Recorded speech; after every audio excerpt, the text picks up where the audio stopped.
ইন্দিরা গান্ধী রাষ্ট্রীয় মুক্ত বিশ্ববিদ্যালয়ের আঞ্চলিক সদর দপ্তর কলকাতা কেন্দ্র থেকে BHIC History 112 History of India 7 Time period 1605 to 1750 এই আলোচনায় ইউনিট নাম্বার 3 এবং unit number 4 unit number 3 political development in the Deccan and the rise of Maratha.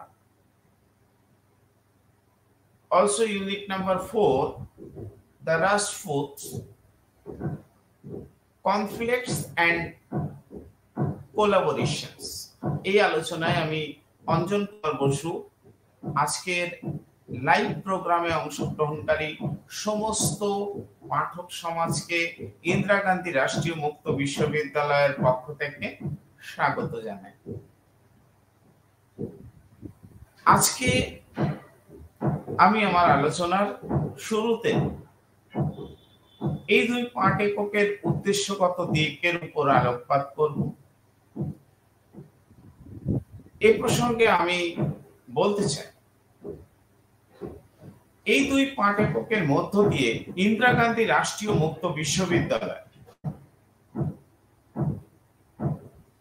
সমস্ত পাঠক সমাজকে যে বিষয়ের উপর আলোকপাত করতে চাই তা হচ্ছে মুঘল যুগে দাক্ষিণাত্য অর্থাৎ দক্ষিণ ভারত এবং মুঘলদের সাথে দাক্ষিণাত্যের অর্থাৎ দক্ষিণ ভারতের শাসকদের সম্পর্কের নানা দিক, এর পাশাপাশি মারাঠা জাতির উত্থানের পর্ব, মুঘল এবং মারাঠাদের সম্পর্কের প্রাসঙ্গিক দিক, তাছাড়াও মারাঠা জাতি ভারতবর্ষের ইতিহাসে যে কারণে বিশেষ খ্যাতি অর্জন করে তার প্রশাসনিক যে দক্ষতা, সেই দক্ষতার উপর ইন্দিরা গান্ধী রাষ্ট্রীয় মুক্ত বিশ্ববিদ্যালয় এই দুই পাঠ এককের মধ্য দিয়ে পাঠক সমাজকে বিশেষ কিছু বার্তা প্রদান করতে চায়। এর পাশাপাশি রাজপুত এবং মুঘল সম্পর্ক,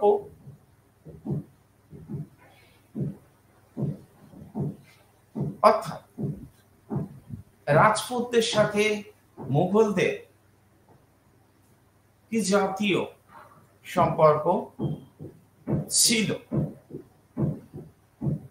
সেই বিষয়ে, বিশেষ করে সম্রাট আকবরের সময়ের পরবর্তী পর্ব থেকে, অর্থাৎ জাহাঙ্গীর, শাহজাহান, ঔরঙ্গজেব বা তার পরবর্তী শাসকদের সময় পর্বে রাজপুত জাতির সাথে যে সম্পর্কের বিভিন্ন আঙ্গিক আমরা মুঘল ইতিহাসে লক্ষ্য করি, সেই বিষয়ে ইন্দিরা গান্ধী রাষ্ট্রীয় মুক্ত বিশ্ববিদ্যালয় আলোকপাত করতে চায়। পাঠক সমাজ এ বিষয়ে পূর্ণ সচেতন থাকবে এবং ইন্দিরা গান্ধী রাষ্ট্রীয় মুক্ত বিশ্ববিদ্যালয় মধ্যযুগের ভারতবর্ষের মুঘল পর্বের শাসনকালকে যেভাবে তুলে ধরতে চায়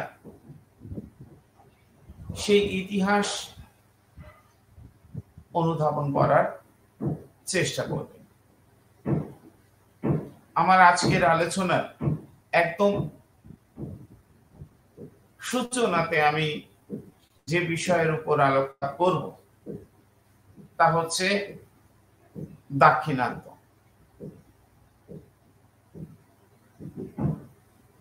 আপনারা জানেন যে দক্ষিণ ভারত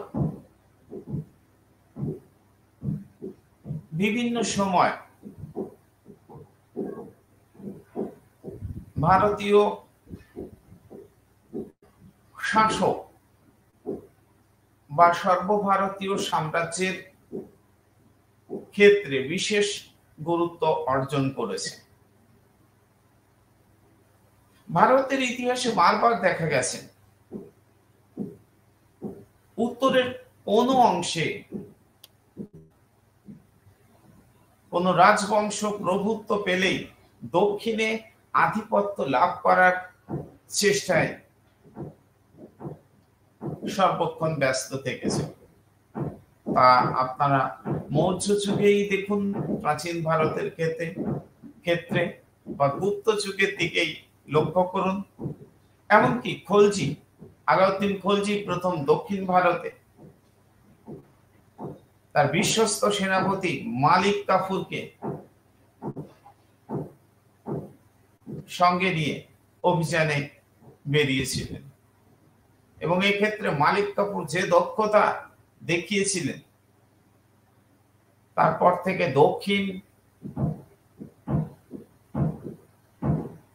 ভারতীয় শাসকদের কাছে বারবার আকর্ষণের বিষয়বস্তু হয়ে দাঁড়িয়েছে। এমনকি তুগলক শাসকরাও দক্ষিণ সম্পর্কে উৎসাহ দেখিয়েছেন। তাই দক্ষিণ ছিল উত্তর এর সম্রাটদের ম্যানিফেস্ট ডিস্ট্রিন, অর্থাৎ অনিবার্য পরিণতি, ম্যানিফেস্ট ডিস্ট্রিন। সুতরাং আকবর উত্তর ভারতে সার্বভৌম ক্ষমতা পাওয়ার পরই স্বাভাবিকভাবে দক্ষিণের দিকে দৃষ্টি দিয়েছিলেন। তার পরবর্তী উত্তরাধিকারীরা অর্থাৎ জাহাঙ্গীর, শাহজাহান, ঔরঙ্গজেব তার জীবনের একটা বিরাট সময়, বিশেষ করে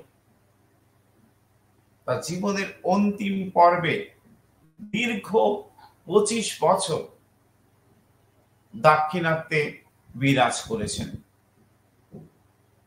এবং দাক্ষিণাত্য অভিযান তার কাছ থেকে অনেক কিছু কেড়ে নিয়েছে, অনেক কিছু হিসাব তাকে পাল্টে দিয়েছে। এখন কি কারণ ছিল বা কোন অঞ্চল দাক্ষিণাত্যে মুঘল শাসকদের কাছে আকর্ষণের বিষয়বস্তু হয়ে দাঁড়িয়েছিল? পাঠক সমাজকে আমি বলবো, ইন্দিরা গান্ধী রাষ্ট্রীয় মুক্ত বিশ্ববিদ্যালয় যে স্টাডি মেটেরিয়ালস BHIC 112 তার ইউনিট নাম্বার 3 আলোচনার শুরুতে দক্ষিণ ভারতের 3 শক্তিশালী রাজ্য আহমদনগর, বিজাপুর এবং গোলকুন্ডা সম্পর্কে যে আলোচনা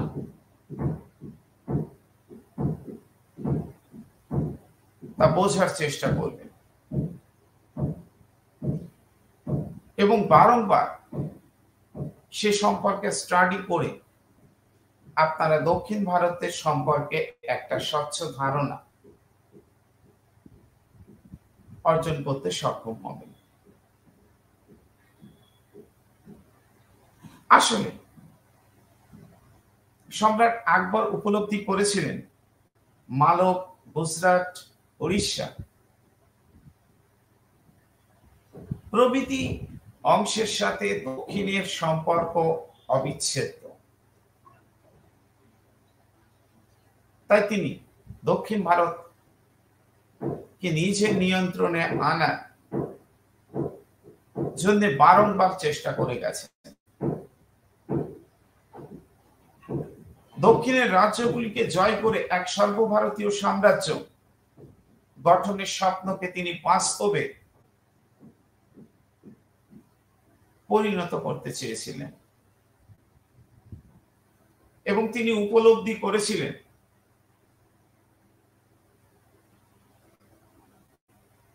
শক, হুন, পাঠান এবং মুঘলরা সকলে উত্তর পশ্চিম সীমান্ত পথ দিয়ে ভারতবর্ষে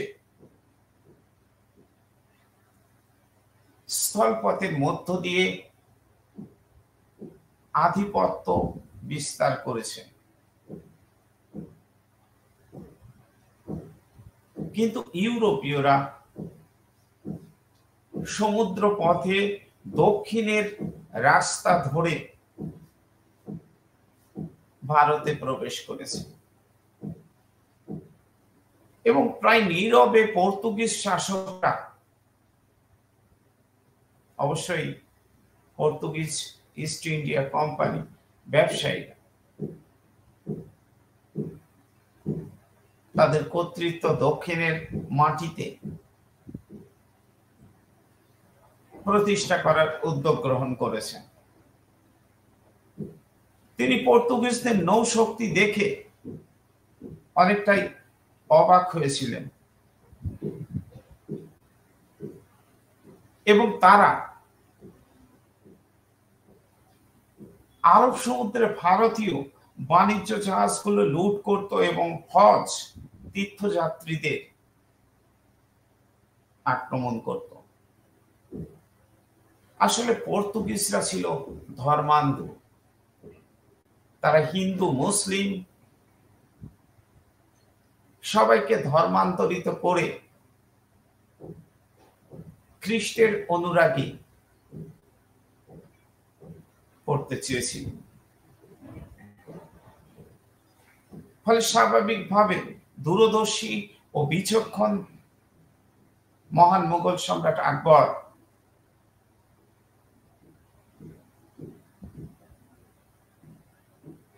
এটা অনুধাবন করতে সক্ষম হয়েছিলেন যে অতি দ্রুততার সাথে দক্ষিণে পর্তুগিজদের প্রতিহত করতে না পারলে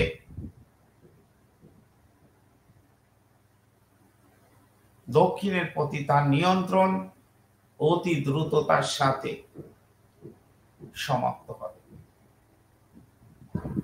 তাই দক্ষিণ ভারত সম্পর্কে তিনি বিশেষ উৎসাহ প্রদর্শন করেছিলেন এবং তার দক্ষিণ সম্পর্কে এই আগ্রহের কারণও ছিল দক্ষিণের রাজ্যগুলো ছিল বৈদেশিক শক্তি প্রতিহত করার ক্ষেত্রে পুরোপুরি সক্ষম নয়। এই জন্য আকবর তার সাম্রাজ্য বিস্তার করে পর্তুগিজদের দক্ষিণের বিভিন্ন অংশ থেকে সরিয়ে দেওয়ার উদ্যোগ গ্রহণ করেছিলেন। পাঠক সমাজকে আমি বলতে চাই,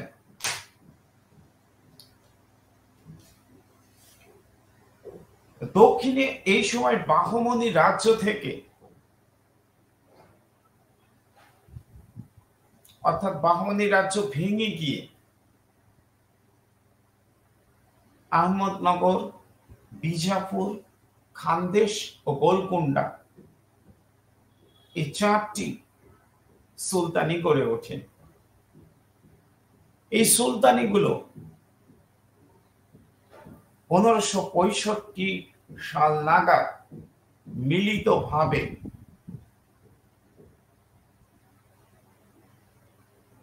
বিজয়নগর সাম্রাজ্যকে তালিকোঠার যুদ্ধের মধ্য দিয়ে বিধ্বস্ত করে।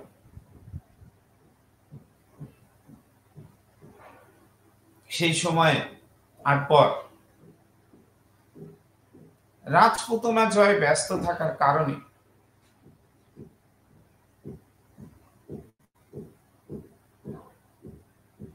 এই বিষয়ে পূর্ণ পদক্ষেপ গ্রহণ করতে পারেননি। তবে তালিকোটার যুদ্ধের পর দক্ষিণের সুলতানিগুলির অরাজকতা এবং পরস্পরের বিরুদ্ধে প্রতিদ্বন্দ্বিতায় লিপ্ত হওয়া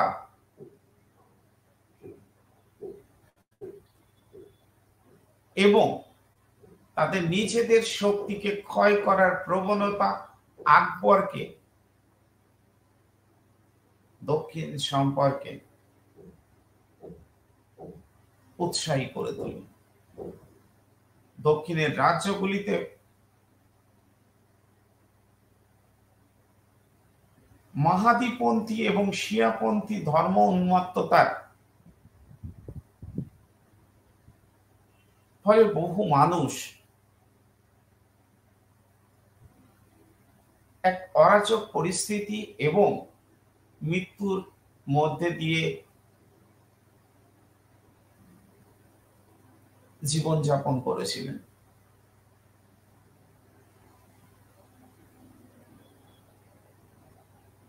ঐতিহাসিক আর.এস. ত্রিপাঠী এই বিষয়টা আলোকপাত করছেন। রাজনৈতিক বিশৃঙ্খলা, ধর্মীয় ও জাতিগত বিদ্বেষ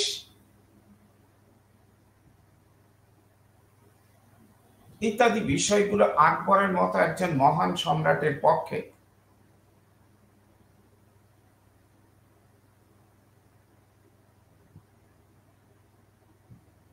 মুঘল সাম্রাজ্যের সীমান্তবর্তী দক্ষিণে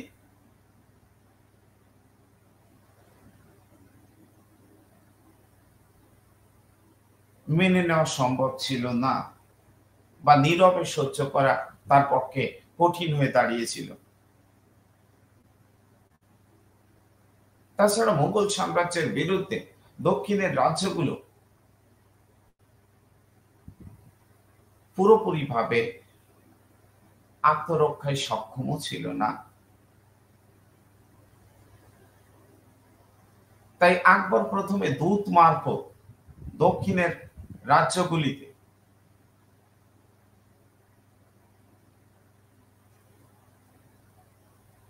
(1591 খ্রিস্টাব্দে) তার প্রতি বশ্যতা স্বীকারের জন্য আহ্বান জানান। কিন্তু দুর্ভাগ্যের বিষয়, খানদেশের সুলতান রাজা আলী খাঁ ছাড়া অন্য কোন সুলতানি আকবরের এই প্রস্তাবে সম্মতি জ্ঞাপন করেননি। আমি দুর্ভাগ্যের বিষয় এই কারণে বলছি, এতে করে হয়তো দক্ষিণের উন্নয়নের ধারা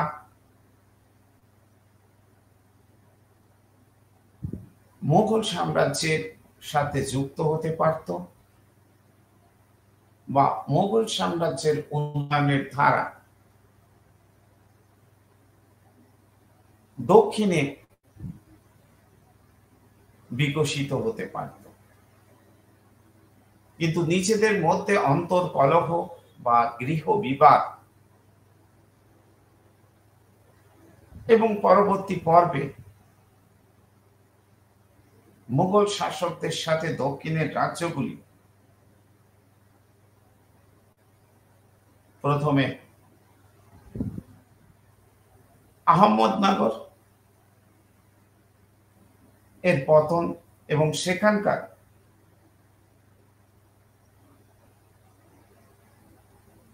শাসকের আত্মসমর্পণ,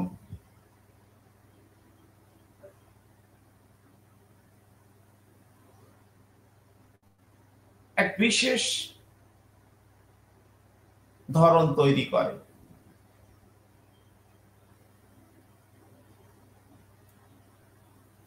স্বাভাবিকভাবে মুঘল বাহিনী 1595 খ্রিস্টাব্দে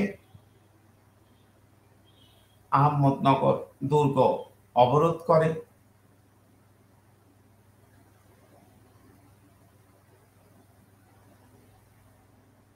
কিন্তু মুরাদ ও খানি খানানের মধ্যে মতভেদের জন্য শেষ পর্যন্ত মুঘল বাহিনী কিন্তু পুরোপুরি সফল হতে পারেনি। যুবরাজ মুরাদ এবং দক্ষিণে অভিযানরত আরেকজন সেনাপতি খানি খানান আকবরের মনোনীত, তার মধ্যে বিবাদ, তাদের মধ্যেকার বিবাদ দক্ষিণে সেভাবে সাফল্য আসেনি। এদিকে বিজাপুর ও গোলকুন্ডা থেকেও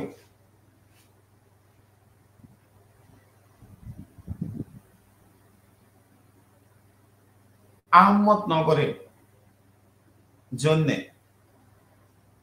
সামরিক সাহায্যের একটা পরিস্থিতি তৈরি হয়। শেষ পর্যন্ত 1596 খ্রিস্টাব্দে এক সন্ধি স্বাক্ষরিত হয়ে মুঘল এবং আহমদনগরের মধ্যে সম্পর্কের এক নতুন বন্ধন তৈরি হয়, যদিও সেটা সাময়িক। তার কারণ আহমদনগরের নাবালক সুলতানের পক্ষে চাঁদ সুলতান বিপুল বিক্রমে দুর্গ রক্ষা করেন। শেষ পর্যন্ত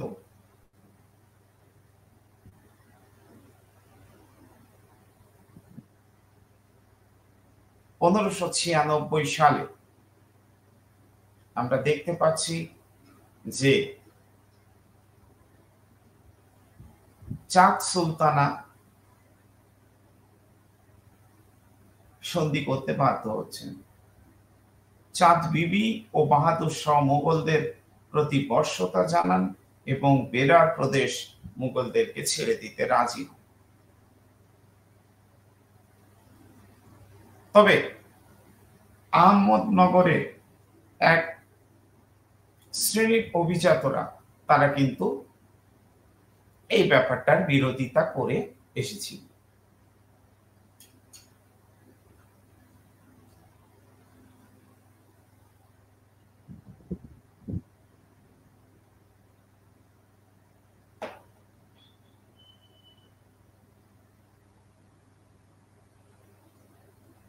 এবং তারা চাঁদ সুলতানাকে ক্ষমতাচ্যুত করেন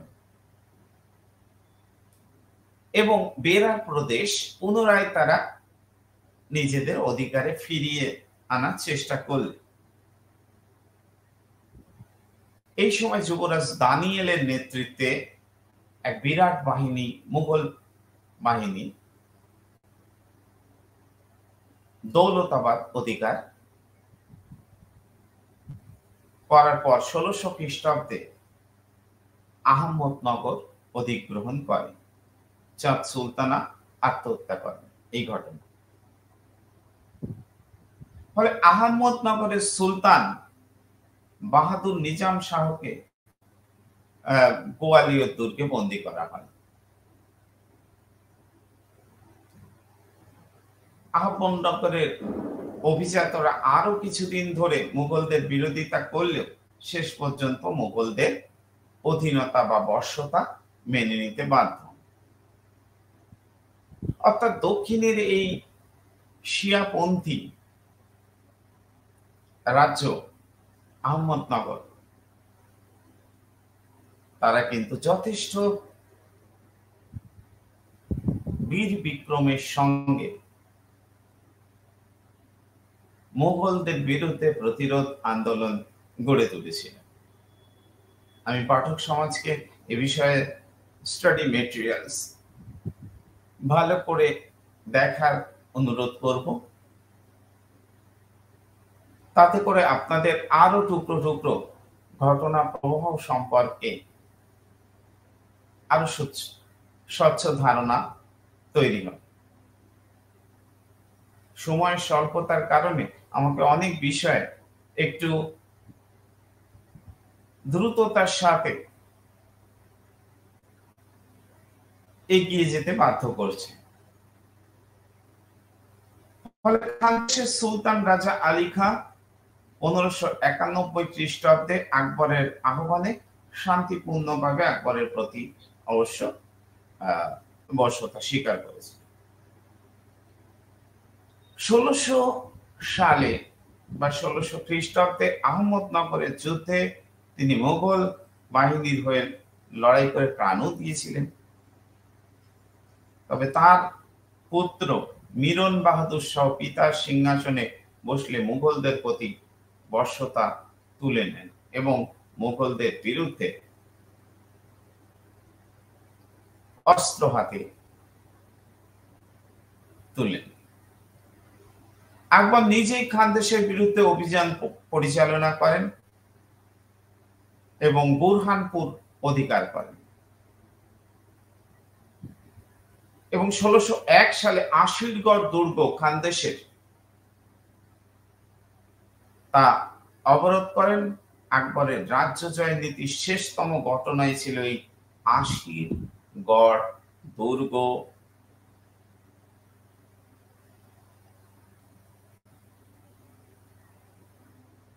জয় করা।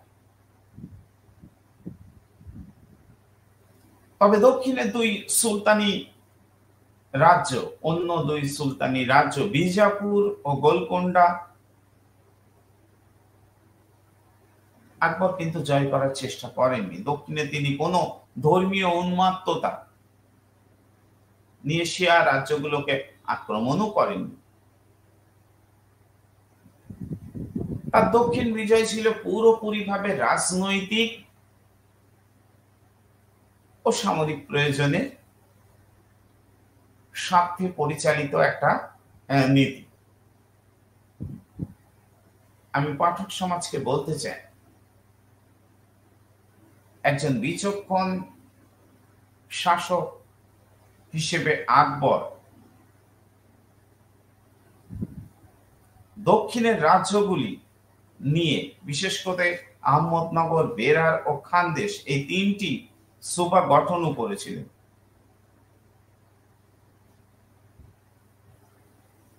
এবং দক্ষিণে কৃষ্ণা নদী পর্যন্ত, উপত্যকা পর্যন্ত তার রাজ্য বিস্তৃত হয়েছিল। অমলেশ ত্রিপাঠী, আর.পি. ত্রিপাঠী মন্তব্য করেছেন,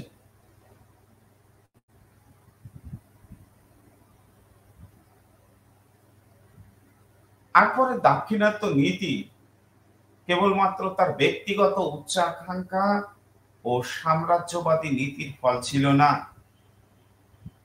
এই মহান সম্রাটের আলোকিত নীতির ফল ছিল দাক্ষিণাত্য বিজয়। সমগ্র ভারতবর্ষে শান্তি শৃঙ্খলা স্থাপন, ক্ষুদ্র ক্ষুদ্র রাজ্যগুলির মধ্যে বিবাদ দূর করা এবং সমগ্র ভারতে একই রকমের আইন এর প্রচলন ঘটানোই তার মূল উদ্দেশ্য ছিল। তবে জাহাঙ্গীর, আকবর পরবর্তী পর্বে 1605 সালে যখন জাহাঙ্গীর সিংহাসনে বসেন, তখন কিন্তু তিনি দাক্ষিণাত্যে তার পিতার অসম্পূর্ণ কাজকে সম্পূর্ণ করার চেষ্টা করেন।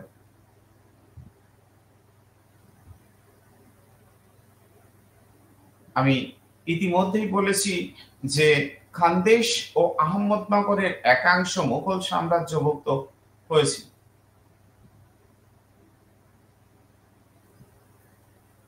এবং জাহাঙ্গীর দাক্ষিণাত্যের রাজ্য বিস্তারের দ্বারা মুঘলদের সার্বভৌমত্ব প্রতিষ্ঠায় উদ্যোগী হয়েছিলেন। তিনি শান্তিপূর্ণ পথে বা শান্তিপূর্ণ নীতির দ্বারা চালিত হননি, সরাসরি যুদ্ধের নীতিকেই প্রয়োগ করেছিলেন। জাহাঙ্গীর ১৬০৮ সালে আহমদনগরের বিরুদ্ধে সর্বপ্রথম খান-ই খানানকে পাঠান এবং তিনি বিফল হলে ১৬১০ সালে খান-ই জাহানকে নিয়োগ করা হয়।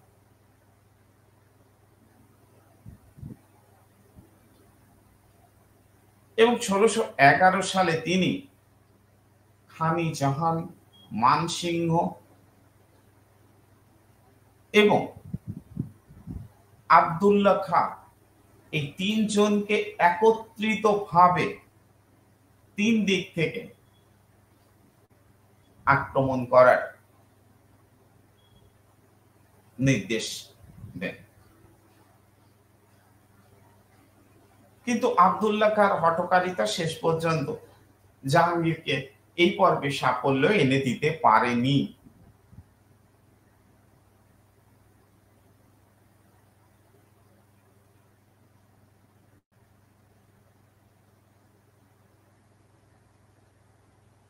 ইতিমধ্যে জাহাঙ্গীর মেবারের যুদ্ধে ব্যস্ত হয়ে পড়েন।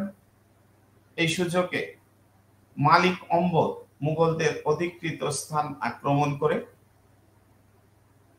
অধিকার করতে থাকেন। মেবারের যুদ্ধ শেষ হলে জাহাঙ্গীর যুবরাজ খুররমকে দাক্ষিণাত্যে পাঠান এবং তিনি নিজে মান্ডু পর্যন্ত এসে শিবির স্থাপন করেন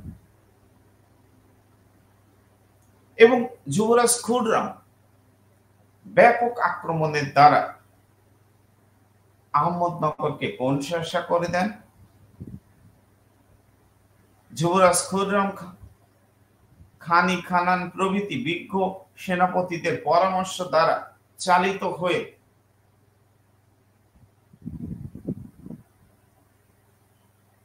আহমদনগরের সুলতানের প্রতি মৈত্রী মনোভাবের পরিচয় রাখে এবং শেষ পর্যন্ত ১৬১৭ সালে উভয় পক্ষের মধ্যে অর্থাৎ মুঘল এবং আহমদনগরের মধ্যে একটা সন্ধির বাতাবরণ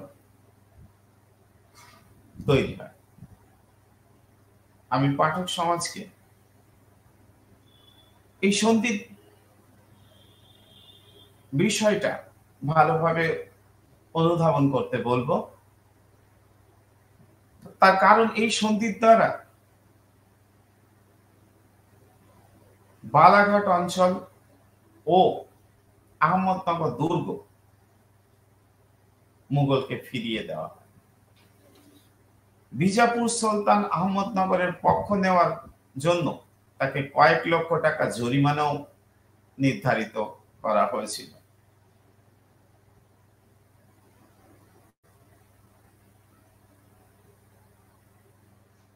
এবং এই সন্ধি দ্বারা মুঘল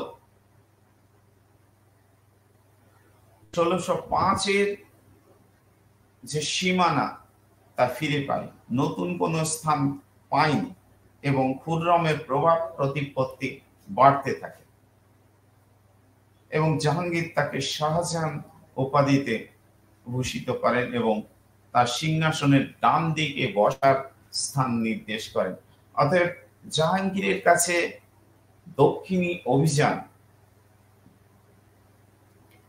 কতটা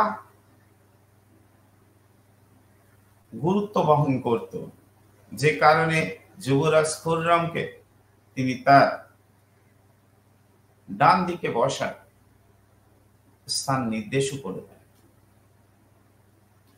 এবং জাহাঙ্গীর পরবর্তী পর্বে শাহজাহান মুঘল সাম্রাজ্যের স্থপতি পরিণত হয়েছিল, অর্থাৎ মুঘল সম্রাট হিসেবে বিবেচিত হয়েছিল।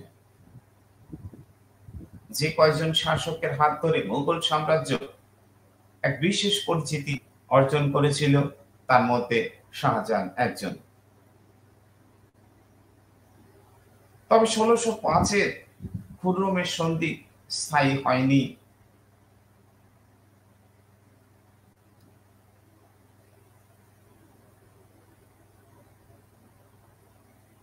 আহমদনগরের মন্ত্রী মালিক অম্বর এই সন্ধিকে সাময়িক যুদ্ধবিরতি বলে গণ্য করেন। যেহেতু বিজাপুর মুঘল মিত্রতা লাভে ব্যগ্র হয়, এই জন্য মালিক অম্বর বিজাপুরে অধিকৃত সোলাপুর জেলা আক্রমণ করেন। তবে মোটের উপর আমি বলতে চাই, জাহাঙ্গীরের দাক্ষিণাত্য নীতি বিশেষ সফল হয়নি, কারণ আহমদনগরের নিজামশাহী শাসনকে পুরোপুরি তিনি ধ্বংস করতে পারেননি। মালিক অম্বরের বুদ্ধি এবং কৌশল মুঘল সেনাপতিদেরকে বিভ্রান্ত করে। জাহাঙ্গীর দক্ষিণে রাজ্য বিস্তারে ইচ্ছুক না হওয়ায় আহমদনগর তাকে বিব্রত করে। মালিক অম্বর গোলকুন্ডার সঙ্গে জোট গড়ে মুঘলকে ব্যতিব্যস্ত করার একটা প্রচেষ্টা শুরু করে। আমরা যদি পরবর্তী শাসক শাহজাহানের কার্যকলাপ অর্থাৎ তার দাক্ষিণাত্য নীতি দিকে তাকাই, সেখানে আমরা এটাই লক্ষ্য করি যে শাহজাহান তার পূর্ববর্তী পিতৃপুরুষদের মতই সাম্রাজ্যবাদী ছিলেন এবং আকবর যে দক্ষিণী সাম্রাজ্য বিস্তার নীতি সূচনা করেন, শাহজাহানও সেই নীতি অনুসরণ করেন।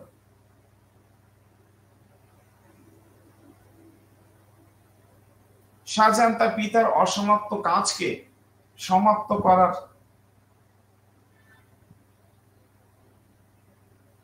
প্রতি জোর দেন। দাক্ষিণাত্য সম্পর্কে আরো একটা উল্লেখযোগ্য বিষয় হলো, সেখানে বারবার রাজদ্রোহীরা আশ্রয় পেয়েছে। তাছাড়া দক্ষিণ সম্পর্কে শাহজাহানের বিশেষ স্পর্শকাতরতাও ছিল। তার পিতার বিরুদ্ধে বিদ্রোহে তিনি ওই স্থানে আশ্রয় নিয়েছিলেন এবং দক্ষিণে খানি জাহান লোদি তার বিরুদ্ধে বিদ্রোহ করে আহমদনগরের সাহায্য নেন। এই জন্য আহমদনগরের অস্তিত্ব ধ্বংস করতে সুলতান শাহজাহান বা সম্রাট শাহজাহান দৃঢ় প্রতিজ্ঞ হন।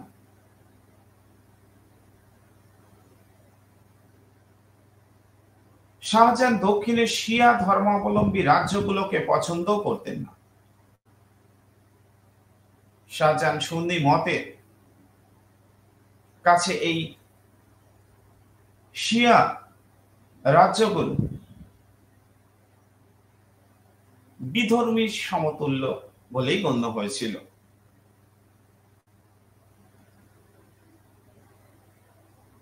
তাই শাহজাহানের রাজত্বকালকে মুঘল সম্রাটদের দাক্ষিণাত্য নীতির একটা নব পর্যায় বলে আমরা গণ্য করতে পারি। অর্থাৎ দক্ষিণ সম্পর্কে তার উৎসাহ অনেক বেশি ছিল জাহাঙ্গীরের তুলনায়, এমনকি আকবরের তুলনায়।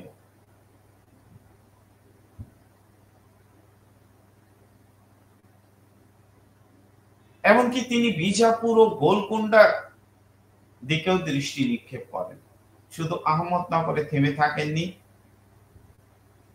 সেই অংশ তার কুক্ষিগত হওয়ার পর তিনি বিজাপুর ও গোলকুন্ডার দিকেও দৃষ্টি দেন এবং বিজাপুর ছিল তেলেগু ভাষী শিয়া রাজ্য। বিজাপুর ছিল কানাড়া অঞ্চলের অপর শিয়া রাজ্য। ফলে শাহজাহান নিজে 50,000 সেনা সহ দৌলতাবাদে আসেন এবং গোলকুন্ডার কুতুব শাহী সুলতান মুঘল প্রতাপে ভয় পেয়ে মুঘলদের বশ্যতা স্বীকার করে এবং তিনি সম্রাটের নামে খুতবাও পাঠ করেন এবং মুদ্রা ছাপাতেও বাধ্য হন এবং বিজাপুরের আদিল শাহী সুলতান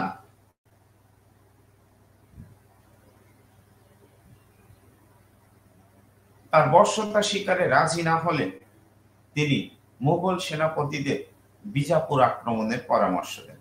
মোট কথা আমি এটা বলতে চাই,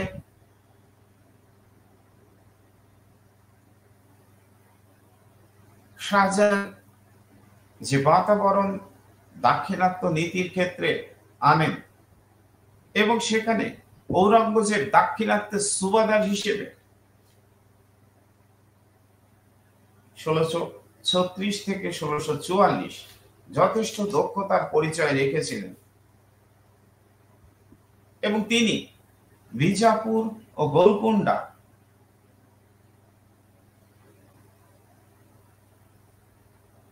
মুঘল সাম্রাজ্যের অধীনে আনার যে উৎসাহ দেখিয়েছিলেন তাতে করে দরবারে শাহজাহানের অন্য পুত্ররা তার প্রতি, বিশেষ করে দারা এবং সুক,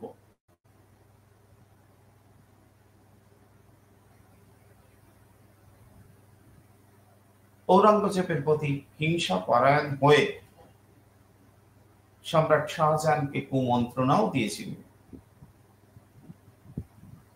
ফলে খুব দ্রুততার সাথে ঔরঙ্গজেবের উত্থানকে কোথায় যেন থামিয়ে দেওয়ার একটা প্রচেষ্টা ভাতৃ বিবাদের মধ্য দিয়ে শুরু হয়েছিল।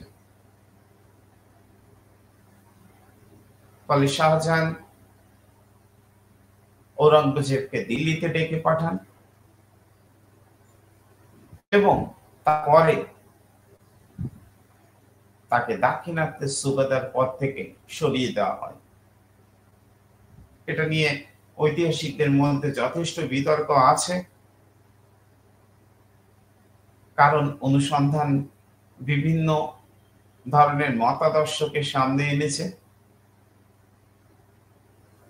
ফলে স্বাভাবিকভাবে একটা ভিন্ন ধরনের মাত্রা অর্জন করেছে। তাই পরবর্তীকালে শাহজাহান পরবর্তীকালে ঔরঙ্গজেব যখন ক্ষমতায় আসেন তখন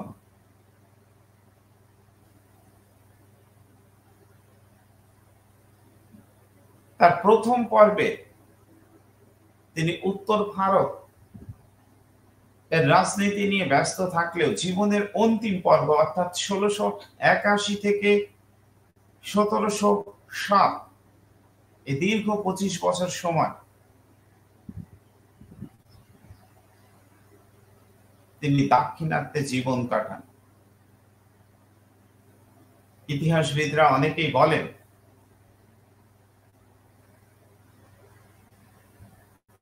এই 25 বছর কাল হিন্দুস্তান অবহেলিত থাকে। উত্তর ভারতে বিদ্রোহী শক্তিগুলি ঔরঙ্গজেবকে মোটামুটি নিয়ন্ত্রণে আনবে।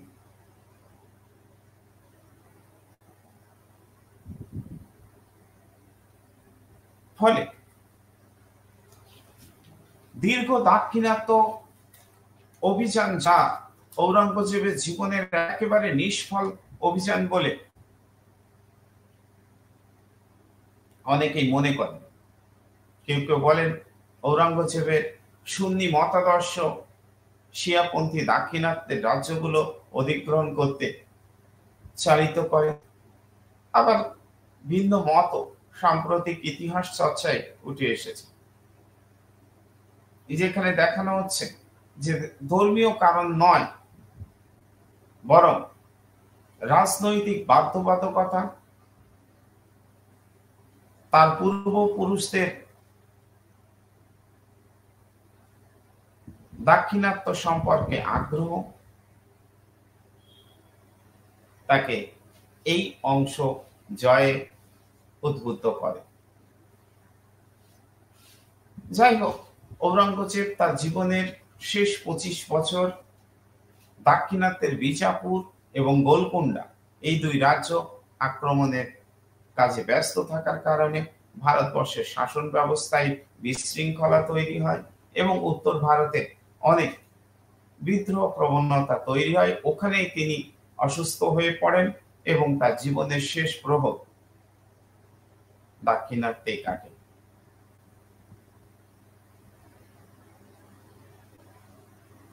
নেপোলিয়নের পতনের ক্ষেত্রে যেমন স্পেনীয় ক্ষতকে দায়ী করা হয়, তেমন ঔরঙ্গজেবের পতনের ক্ষেত্রেও বা অবক্ষয়ের ক্ষেত্রেও দাক্ষিণাত্য ক্ষতকে চিহ্নিত করা হয়। সময়ের স্বল্পতা আমাকে অনেক বিষয়ে অতি সংক্ষিপ্ত আকারে বলতে বাধ্য করছে। আমার পরবর্তী আলোচনা মারাঠা শক্তির উত্থান। মারাঠা শক্তির উত্থানের ক্ষেত্রে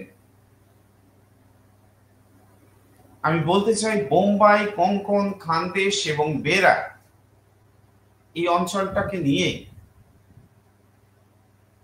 মারাঠাবাদ অঞ্চল তৈরি হয়েছিল।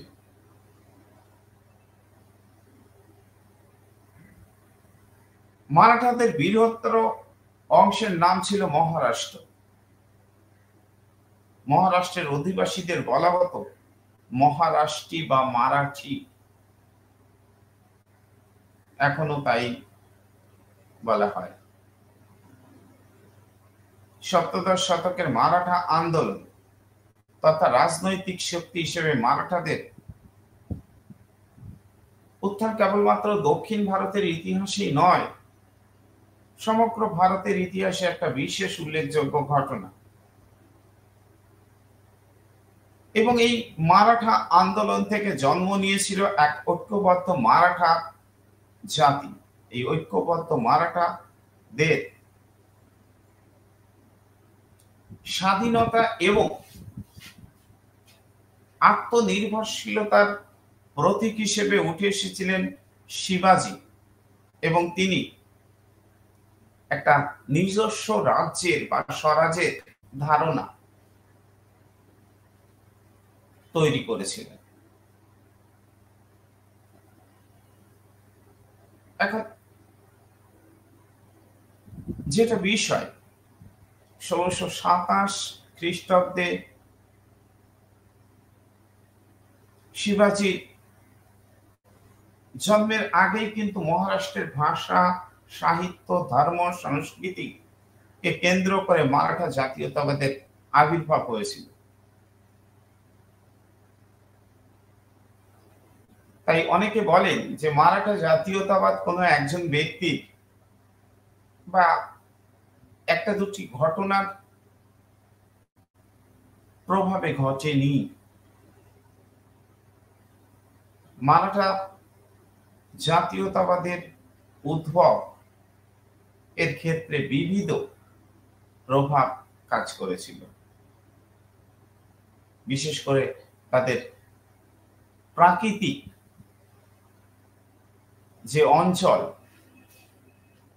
অর্থাৎ মহারাষ্ট্রের ভৌগোলিক অবস্থান তাদেরকে স্বতন্ত্র এক জাতি হিসেবে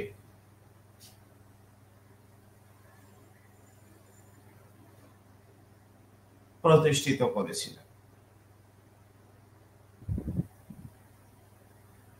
এবং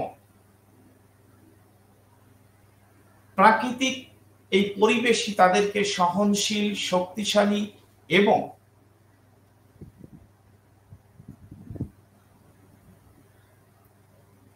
প্রতিরোধকারী একটা শক্তি হিসেবে তুলে ধরেছিল। তাছাড়া বিজাপুর এবং গোলকুন্ডার অধীনে মারাঠা জাতি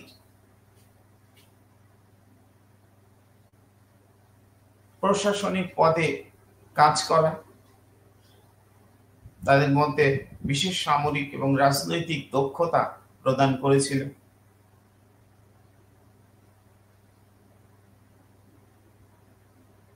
এছাড়া ভোসলে পরিবারের দাবি এবং মারাঠা সমাজ ব্যবস্থায় অর্থনৈতিক সাম্যবাদ এবং মহারাষ্ট্রের ধর্মীয়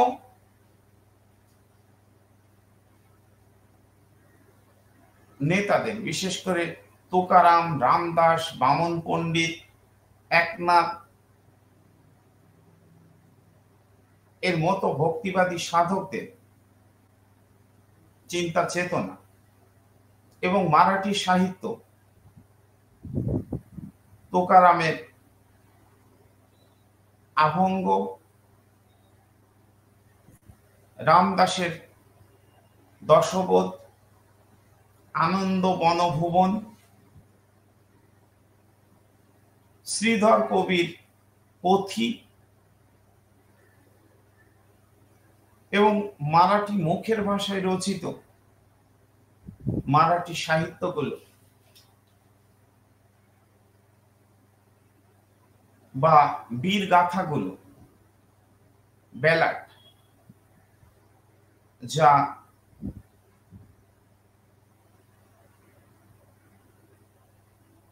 পোবার্ড নামে পরিচিত। পোবার্ড, অয়কার, বয়াকার, ডয় শূন্য র।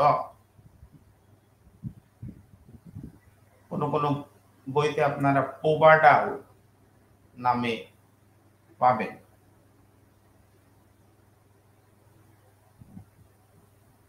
এবং ধর্মীয় গোড়ামির বিরুদ্ধে প্রতিক্রিয়া, গণসমর্থন এবং জাতে ওঠার আগ্রহ, অর্থনৈতিক শোষণ বঞ্চনা থেকে বেরিয়ে একটা আত্মনির্ভরশীল অর্থনীতি দিকে চালিত হওয়া এবং সর্বোপরি শিবাজির চিন্তা চেতনা মারাঠা উত্থানের পথকে প্রশস্ত করেছিল।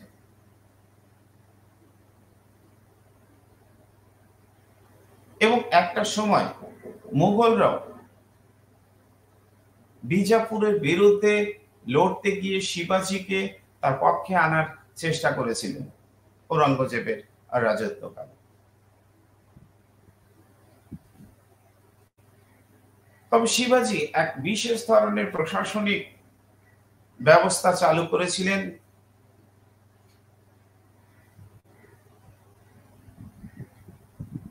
এবং শিবাজি স্বাধীন রাজ্য প্রতিষ্ঠা করে ছত্রপতি উপাধি ধারণ করেছিলেন 1674 সালে রায়গড় দুর্গে, রায়গড়ের রায়চুর দুর্গে।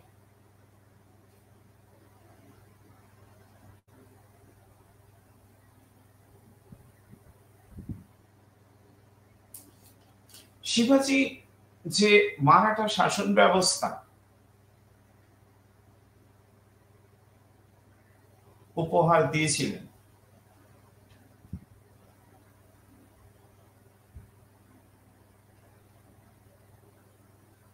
তা হিন্দু রাষ্ট্র ছিল কি ছিল না তাই নিয়ে ইতিহাসবিদদের মধ্যে যথেষ্ট বিতর্ক আছে। সময়ের সে বিষয়ের গভীরতার মধ্যে আমাকে যাওয়ার অনুমোদন দেয় না। তবে শিবাজি যে শাসন ব্যবস্থা ভবিষ্যৎ প্রজন্মের কাছে বা তৎকালীন মহারাষ্ট্রে চালু করেছিলেন তা যথেষ্ট চিত্তাকর্ষক ছিল।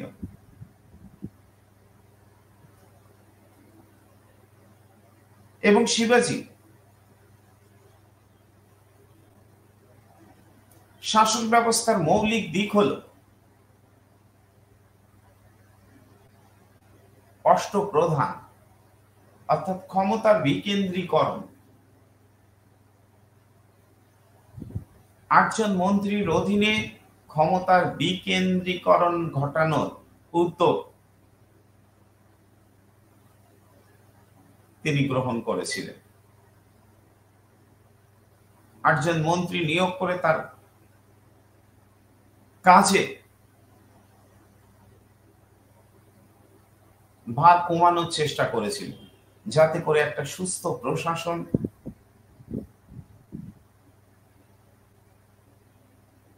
উপহার দেওয়া যায়। পেশোয়া বা প্রধানমন্ত্রী ওয়াকানবিশ রাজার দৈনন্দিন কাজকর্ম লিপিবদ্ধ করতেন। অমাত্য রাজ্যের আয় ব্যয়ের হিসাব রাখতেন, যাকে আধুনিক ফিনান্স মিনিস্টার বলা যায়।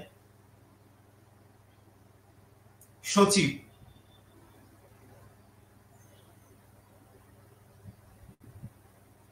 স্বর্ণাবিশ নামে পরিচিত ছিলেন, রাজার চিঠিপত্র এগুলো লিখতেন। ন্যায়াধীশের প্রধান কাজ ছিল বিচার পরিচালনা করা।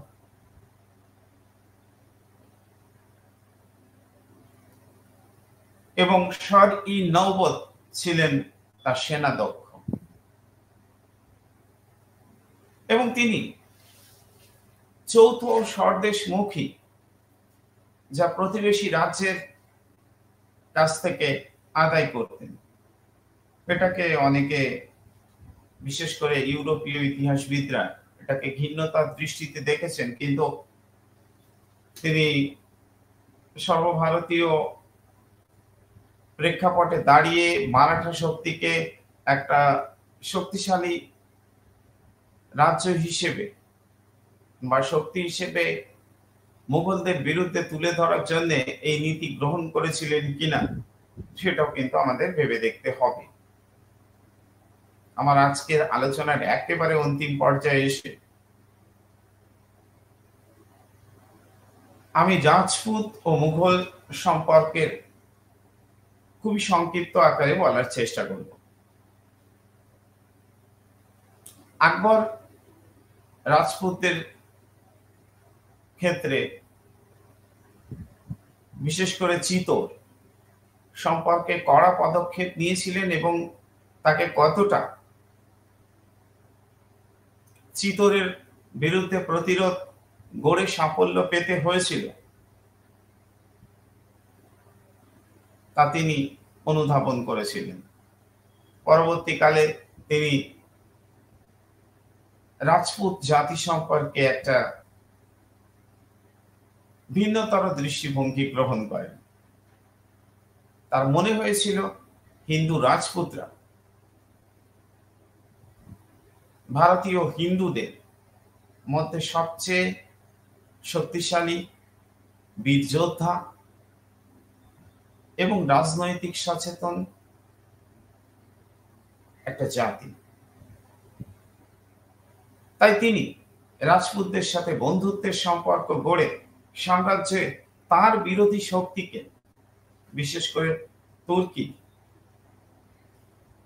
এবং তার আত্মীয় পরিজনদের ও তুর্কি অভিজাত এবং আত্মীয় পরিজনদের কাছ থেকে একটা বাফার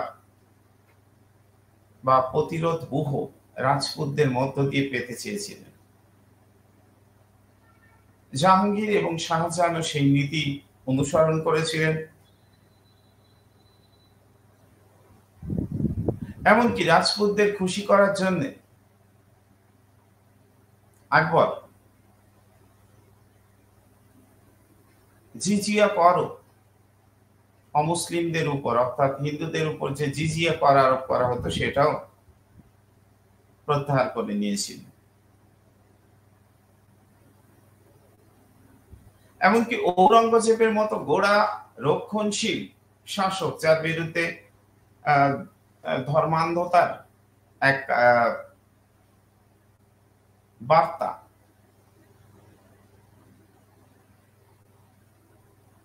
সামনে আসে, তিনিও কিন্তু প্রাথমিক পর্যায়ে রাজপুতদের সাথে বন্ধুত্বের সম্পর্ক নিয়েছিলেন। জাহাঙ্গীর এবং শাহজাহান তো বৈবাহিক সম্পর্ক রেখেছিলেন। ফলে টোডর মলের মতো, জয় সিংহের মতো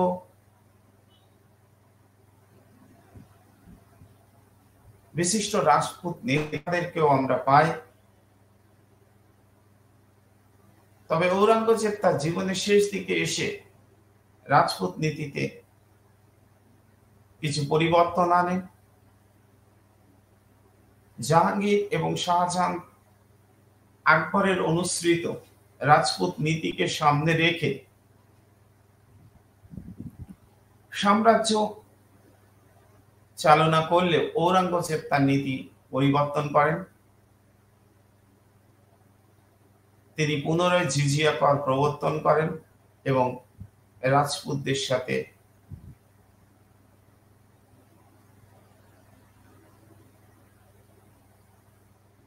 ঝামেলায় জড়িয়ে পড়েন।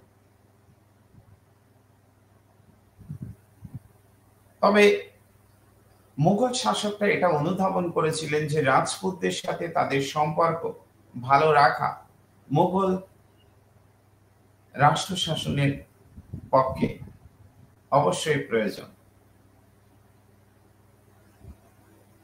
যাই হোক, এই দুই পাঠ্যপুস্তকের মধ্য দিয়ে আমরা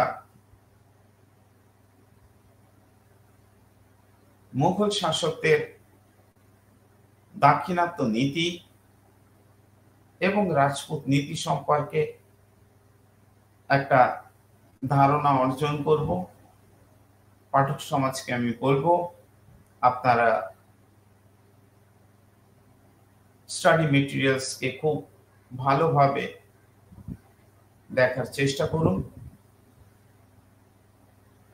তাতে করে মুঘল সাম্রাজ্যের প্রকৃতি এবং শাসন ব্যবস্থার ধরন সম্পর্কে আপনাদের ধারণা অনেক স্বচ্ছ। ধন্যবাদ। আমি আমার আলোচনা আজকের মতো এখানেই সমাপ্ত ঘোষণা করছি।